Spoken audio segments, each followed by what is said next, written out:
Hello and welcome to today's video. Today, next in my bullet journaling series, this is what I'm going to call one of my bullet journal hack videos. And this is my Archer and Olive bullet journal I'm using at the moment. And this is something you should do with every bullet journal. And it's just something that becomes really helpful. And it is what I'm calling the guide sheet. Now, obviously, these beautiful Archer and Olive notebooks are dot grid, as is, sort of the primary system for bullet journaling. And you want to do certain setups and layouts. Like if I flip back to the beginning of this, which I showed you through as I set up in the original video, there are certain, spreads and things that you use a lot. Like for me, the monthly setup, has the dates down the side. And as when I set it up, I showed you I generally work from the bottom up, so that I know where the dates are. And then the weekly same sort of thing. So you're not having to measure out things as much as you for every single setup you do. But the guide sheet is something that I do. First thing I do when I get a notebook is I turn to an open spread, nothing in it, and I photocopy that page, blank. So all I get is the dots on the page.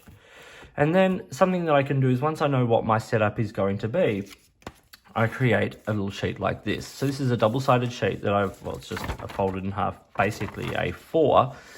And it is exactly the same as the bullet grid on the page.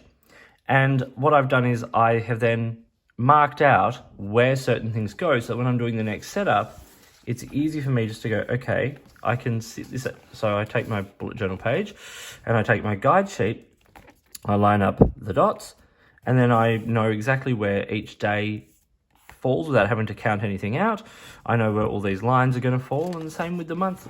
I can go over here and I know that lining that up, that number 1 starts on this line here. So then I can just sort of track down from there if that's an easier way of doing it. I know where my line is going to be across the page. It all lines up with where the dots fall.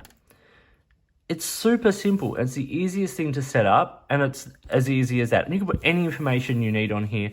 If there are particular places you always put a box, you can mark where that box goes or whatever. And then it's just a simple act of lining up where the dots, so that all the dots line up, and then drawing it in. The other thing I do is this page on the reverse here. So if I'm turning to a blank spread and I want to make,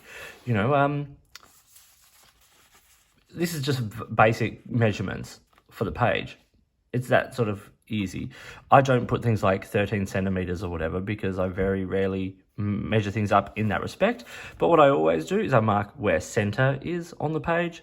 That's one of the least useful because it's easy enough to sort of mark where, I also mark where the half is. So I can mark where half is, I can mark where half is and join the dots.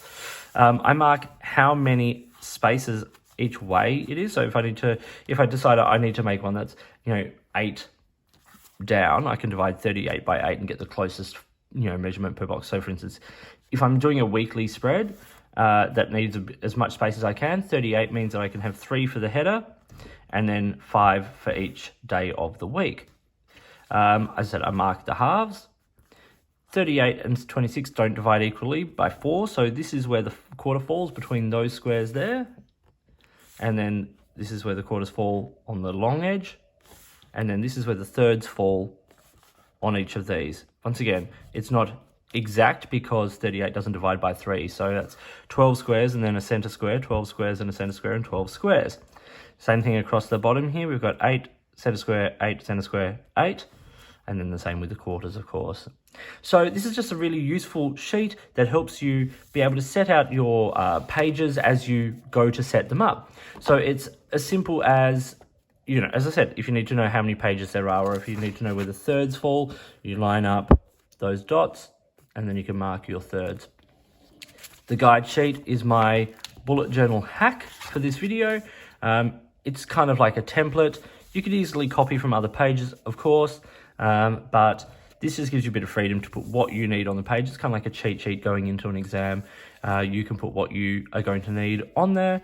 As I said, I put the months, the days of the week, and where those sort of lines all fall, and then some basic sort of dimensions of the page, so that if I'm setting up a project spread and I need a certain amount of squares or whatever the case may be, I can easily find that here. And I just chuck this in the back, in the pocket, or just sit it in the back of my bullet journal.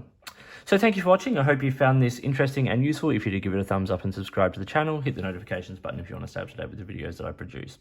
Please feel free to get in touch using any of the platforms listed below. You can find me on Instagram or Twitter, all those kinds of things. Or if you want to get in touch about a product, or if you'd like to support the channel, I'd love to hear from you. In the meantime, enjoy your bullet journaling, and I'll talk to you soon.